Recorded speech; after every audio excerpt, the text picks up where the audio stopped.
있고 질서 있게 하십시오. 고린도전서 14장부터 16장을 읽습니다.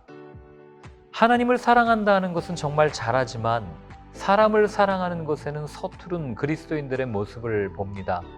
바울은 고린도전서의 마지막 부분에서 함께 신앙함의 목적은 서로가 자라가기 위함이고 그분의 임재를 함께 경험하는 것이지 내 신앙만을 위해서 은사를 주신 것이 아님을 분명히 알려줍니다. 우 아니면 좌, 나와 너, 영과 육, 이와 기, 선과 악, 빛과 어둠. 그리스 철학의 영향 때문인지 이원론적인 사고에 물들어 있습니다. 이원론적 사고는 성경이 말하는 사고 체계가 아닙니다. 영인 하나님께서 보이는 세상, 이 육을 창조한 후 세상에 내재하고 계십니다. 창조를 통해 초월자가 내재자가 되셨습니다. 또한 내재자는 초월자이십니다. 이것이 그가 내 안에, 내가 그 안에의 비밀입니다.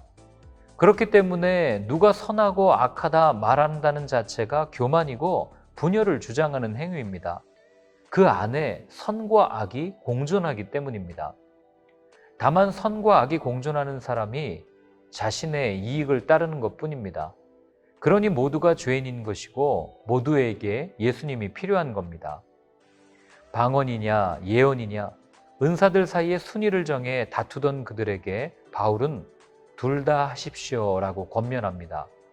믿음이 성숙해져 가는 것에는 아이가 되지 말고 그리스도의 장성한 분량에 이르기까지 자라가야 한다고 말합니다. 현상들 때문에 본질을 놓치는 것은 어리석은 일입니다.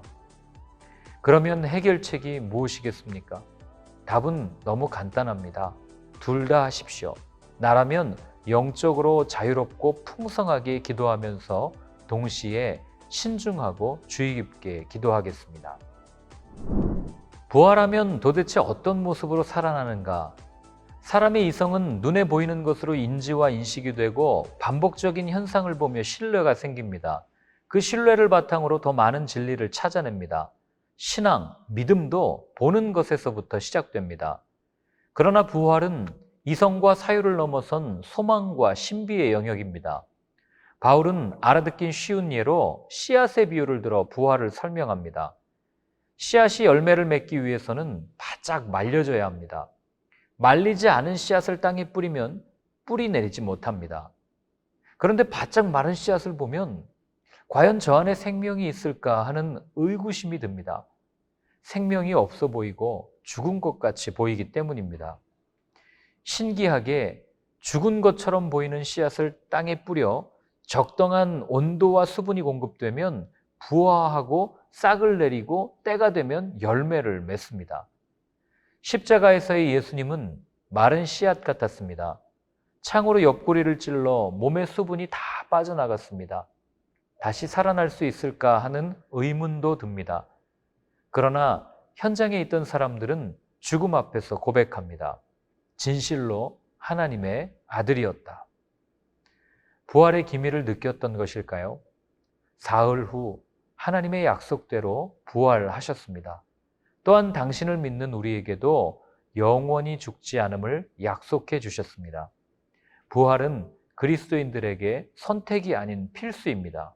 공로가 아닌 믿음으로 말입니다. 마지막으로 성도를 위하는 연보, 헌금을 설명하는 바울. 궁색하게 돈을 이야기하는 것 같지만 바울이 말하고 싶은 것은 따로 있습니다.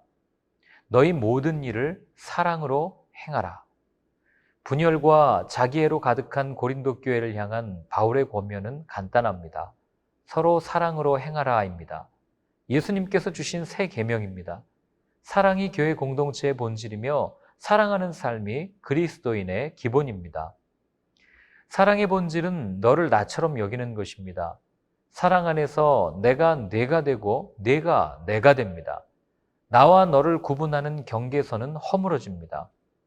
이렇게 경계가 허물어진 모습을 동역자를 소개하는 것으로 표현합니다. 자기애를 자기 관리라고 말하는 세상 속에서 당당히 외쳐야 할 말은 사랑으로 행하십시오입니다. 사랑하지 않고 하는 일은 아무 유익도 없을 뿐더러 아무것도 아닙니다. 창조 후 지금까지 하나님께서 끊임없이 반복하시는 말씀입니다. 오죽 답답하셨으면 직접 오셔서 사랑을 몸소 보여주셨겠습니까? 교회가 무기력한 이유가 무엇일까요? 이 땅에서의 삶이 끝인 것처럼 우리가 탐욕에 갇힌 이유가 무엇일까요? 부활을 믿지 않기 때문입니다. 부활 없는 복음은 우리의 탐욕을 만족시킵니다. 까르페 디엠.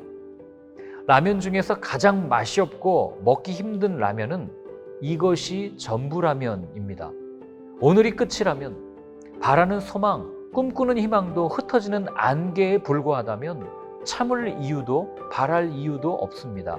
지금뿐이니까요. 복음은 성공을 가져다주는 열쇠가 아닙니다. 복음은 편의와 만족을 주는 약이 아닙니다. 복음은 사망에서 생명으로 옮겨지는 신비이고 부활을 실제하도록 만드는 기적입니다.